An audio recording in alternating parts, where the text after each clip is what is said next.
جبکہ علاؤدین بے چینی سے اپنی والدہ کو ڈھونڈ رہا ہوتا ہے اور مسلسل پکار رہا ہوتا ہے، جبکہ ادھر بالا خاتون ایک قبر کے پاس بیٹھ جاتی ہے اور کہتی ہے، میری پیاری بیٹی حلیمہ، میں آ گئی ہوں، کیا تمہیں ٹھنڈ تو نہیں لگ رہی بیٹی؟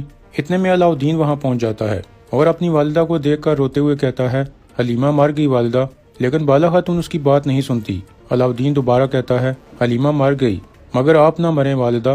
یہ سن کر بالا خاتون اسے دھکا دے کر گرا دیتی ہے۔ اس کے بعد علاؤدین دوبارہ اس طرف جاتا ہے تو منظر تبدیل ہو چکا تھا۔ وہاں ایک کھلی قبر موجود تھی جس کے اندر کفن میں لپٹی ایک میت پڑی ہوئی تھی۔ علاؤدین آگے بڑھ کر میت کے چہرے سے کفن ہٹانے لگتا ہے تو یہ دیکھ کر حیران رہ جاتا ہے کہ یہ میت اس کی والدہ بالا خاتون کی تھی۔ یہ دیکھ کر وہ بہت زیادہ رونے لگتا ہے۔ اتنے میں اس کی آنکھ کھل جاتی ہے، وہ کافی گھبرایا ہوا تھا۔ اس کی بہن فاطمہ وہاں آ جاتی ہے اور علاؤدین کی حالت دیکھ کر سمجھ جاتی ہے کہ اس نے کوئی ڈراؤنا خواب دیکھا ہے۔ پھر وہ جلدی سے پانی لے کر آتی ہے اور اپنے بھائی کو دے دیتی ہے اور پوچھتی ہے، کیا تم نے میری بالا والدہ کو دیکھا؟ تو علاؤدین کہتا ہے، ہاں، مجھے ان کی بہت یاد آ رہی ہے۔ یہ سن کر فاطمہ کہتی ہے، مجھے بھی بالا امی کی یاد آ رہی ہے اور میری بہن حلیمہ کی بھی۔ میں جب بھی اس کا نام سنوں میرا دل کانپ جاتا ہے، لیکن میں کچھ نہیں کر سکتی۔ اسی دوران عثمان کا بڑا بیٹا اورحان تلوار بازی کی مشق کر رہا تھا۔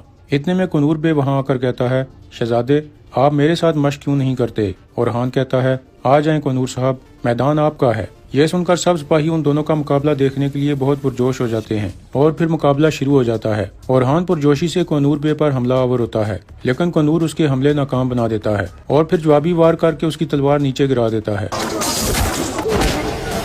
اورحان کافی غصے میں آ جاتا ہے تو کنور ایک پانی کا گلاس لے کر کہتا ہے، اپنے غصے پر قابو رکھیں ورنہ یہ آپ کو کمزور کر سکتا ہے۔ یہ کہہ کر کنور وہ پانی اورحان کے چہرے پر پھینک دیتا ہے، جس کے بعد اورحان مزید پرجوشی سے حملہ کرتا ہے اور کہتا ہے، ہم اپنے غصے کے غلام نہیں ہیں بلکہ ہم اس کے حاکم ہیں۔ لیکن اتنے میں کنور بے حرکت میں آ کر اسے قابو کر لیتا ہے اور پھر کہتا ہے، تجربہ ہمیشہ مہارت کو شکست دیتا ہے۔ تو اورحان کہتا ہے، ٹھیک ہے، لیکن احتیاط ہمیشہ تجربے کو شکست دیتی ہے۔ کنور نیچے دیکھتا ہے تو اورحان نے اس کے سینے پر خنجر رکھا ہوا تھا۔ پھر اورحان کہتا ہے، آپ ہی تھے جس نے مجھے سکھایا تھا کہ ہر وقت ایک خفیہ خنجر اپنے پاس رکھوں۔ اس طرح مشق ختم ہو جاتی ہے اور وہ دونوں ہاتھ ملاتے ہیں۔ پھر کنور کہتا ہے، آپ بہادر ہو گئے ہیں میرے شہزادے۔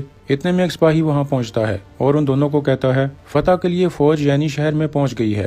دوسری طرف عثمان صاحب ایک بڑے سے ڈھانچے کو دیکھ رہے تھے جو دراصل بورسا کے محل کے نقشے پر بنایا گیا تھا۔ پھر عثمان صاحب کہتے ہیں، وہ اپنے ارد گرد کے قلعوں پر بھروسہ کرتے ہیں، وہ اپنے آپ پر غرور کرتے ہیں۔ پھر مالون خاتون ارد گرد کے قلعوں کے نام لینے لگتی ہے، کیتھے، اترانوس اور کیسٹل۔ جب یہ 3 قلعے فتح ہو جائیں گے تو پھر بورسا کو ہم سے کون بچا سکتا ہے عثمان صاحب؟ عثمان صاحب کہتے ہیں، کوئی بھی نہیں، اور وہ یہ بھی جانتے ہیں، اسی لیے وہ ہمارے اتحاد کو نقصان پہنچانے کے لیے ہم پر حملہ کرنے کی کوشش کر رہے ہیں۔ مالون خاتون کہتی ہے، وہ یعنی شہر پر حملہ کرنا چاہتے تھے لیکن اس کی قیمت انہوں نے اپنی جان دے کر ادا کی۔ عثمان صاحب کہتے ہیں، ان کی جان اس کی قیمت ادا کرنے کے لیے کافی نہیں، ہم ان کے قلعے بھی لیں گے۔ پھر مالون خاتون ایک تلوار اٹھا کر کہتی ہے، جب بھی جنگ ہوتی ہے میرا دل 3 ٹکڑوں میں بٹ جاتا ہے۔ اورحان اور علاؤدین بڑے ہو چکے ہیں اور مضبوط سردار بن گئے ہیں، ہم انشاءاللہ اپنا مقصد حاصل کر لیں گے۔ تو عثمان صاحب کہتے ہیں، ہم ضرور حاصل کر لیں گے۔ پھر وہ تلوار نکال کر کہتے ہیں، اے بورسا، یا تو تم یا پھر میں۔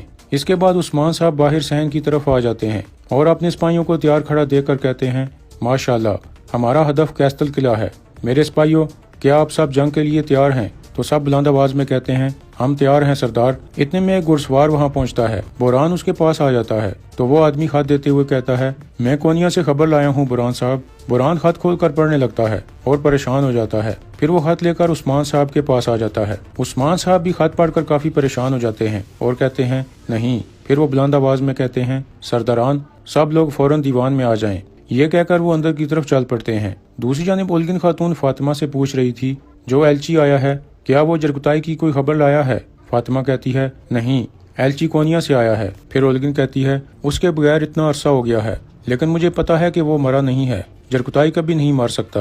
اتنے میں ایک بچہ دوڑتے ہوئے آتا ہے جو دراصل جرگتائی اور اولگن کا بیٹا تھا اور کہہ رہا تھا، والدہ، کیا میرے بابا گھر واپس آ گئے؟